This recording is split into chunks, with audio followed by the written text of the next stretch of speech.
I'm sure we've all played a shooting game and thought, damn, I'm good at this. And even thoroughly enjoyed the deaths we've caused, right? The demons that we've killed, the enemy soldiers, the enemy gangsters, thugs, drug dealers, petty criminals, and even just the enemy civilians? Now, I'm going to preface this by saying if you don't want to see video game violence, it's probably not a good idea to watch the rest of this video. I would love you to continue to watch the rest of this video. Now, I'm not going to say that I'm good at causing chaos, but the point of the gameplay herein is not to desensitize you to video game violence or murder or even theft. It's to show you that this is something that exists in video games, and personally, I don't have a problem with it, okay? Now, question of the video: do you think that video games that glorify violence or provide incentives for things like the quickest kill or kill streaks or best headshot need to have these features removed, or the games themselves should be removed? Now, I know that's a loaded question, but recently I read this article on Kotaku and watched the video that they linked within the article, and for anyone who's interested, I will provide a link to that video down below, and if nothing else, I would recommend that you go check it out. It's about 30 minutes long, but it's definitely an interesting look into the psyche of the headshot and the elimination of what they call self. Which makes me wonder if we can blame video games for violence at all, or if we're just looking for reasons to rationalize violence that occurs in our own minds. And to blame video games, it just seems like the obvious choice. Now, I've said before on this channel that there are nowhere near the levels of research that are required to actually find out if video game violence is linked to actual violence.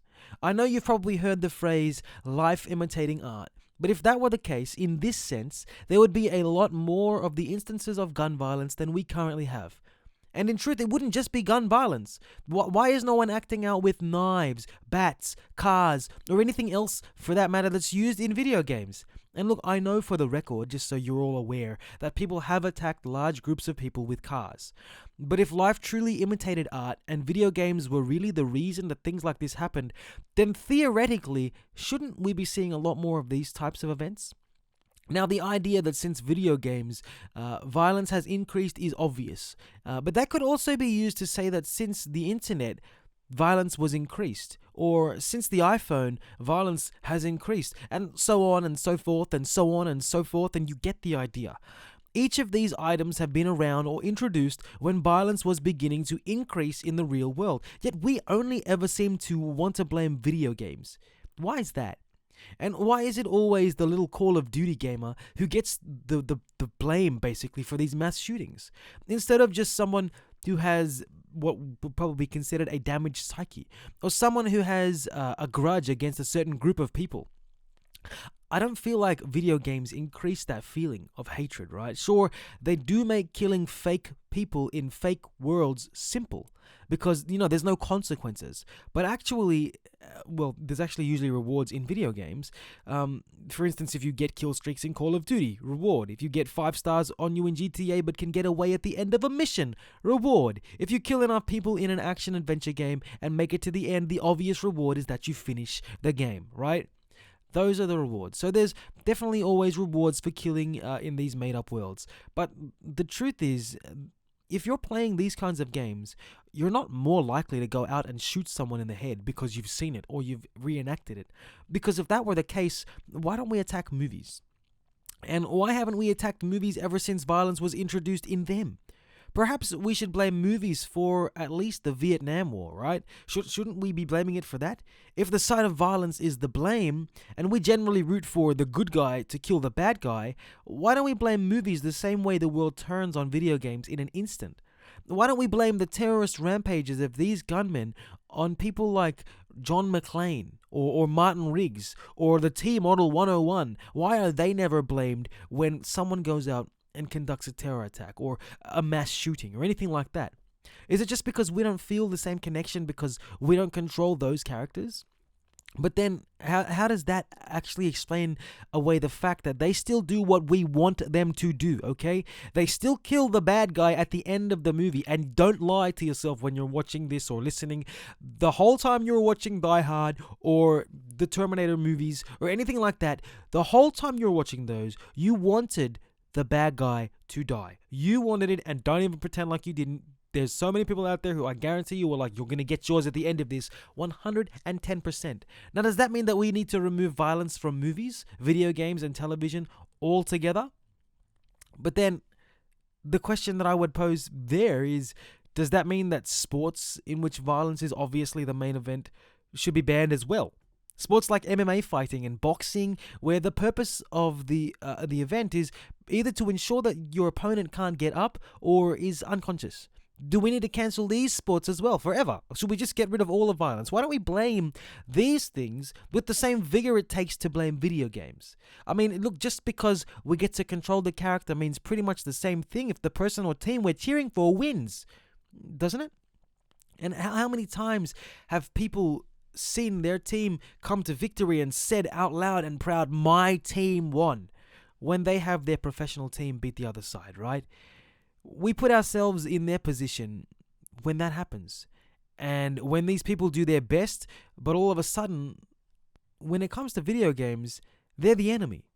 No more are we putting ourselves in those positions. You put yourself in the position of the main character of a movie, or the team that you're fighting for, or on the side of. You put yourself in their position, and when they get violent, we don't blame them for all of these kinds of mass murders and mass shootings and mass attacks. We don't blame any of these things for increasing our violence, but video games, they're the enemy. Now look, I know this probably sounds very disjointed and all over the place, but that's not the purpose of this video. That's not what I'm saying these things in order to get you to think about. I say them because I think that the more exposure people get to ideas like this, to the thought that perhaps instead of blaming video games for violence, we should focus on the person who committed the atrocious act. We should focus on the people that wanted to do these kinds of things, and we need to understand that there was probably a variety of aspects that made sure that these people were going to commit these heinous acts, no matter what, okay? You see, I'm trying to get you to think not about video games as the enemy, and definitely not as a tool, but as the scapegoat, right? The idea that we've created this headshot mentality to be used as the reason violence is increased now, as opposed to back in the days before video games, is, to me, it's completely ridiculous. So think about that for a minute. Anytime someone decides to tell you, or you read an article where they claim that it's because of video games, the video game made me do it. The video game is the reason these people attacked certain other people. Think about the scapegoat that they're using and that they're creating, and that they're not looking into actual acts or reasons for why things like this happened.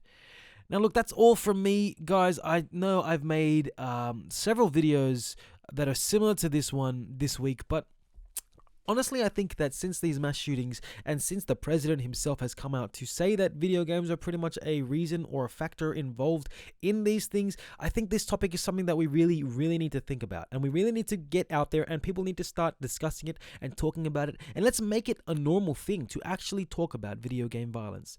So look, let me know what you think down below. If you think that video games are the cause of gratuitous violence, or if you think we're just using them to get out of focusing on the real problems that society has created for itself. Let me know what you guys think down below. And as always, if you enjoyed this video, hit that thumbs up. I would really appreciate knowing what you guys like.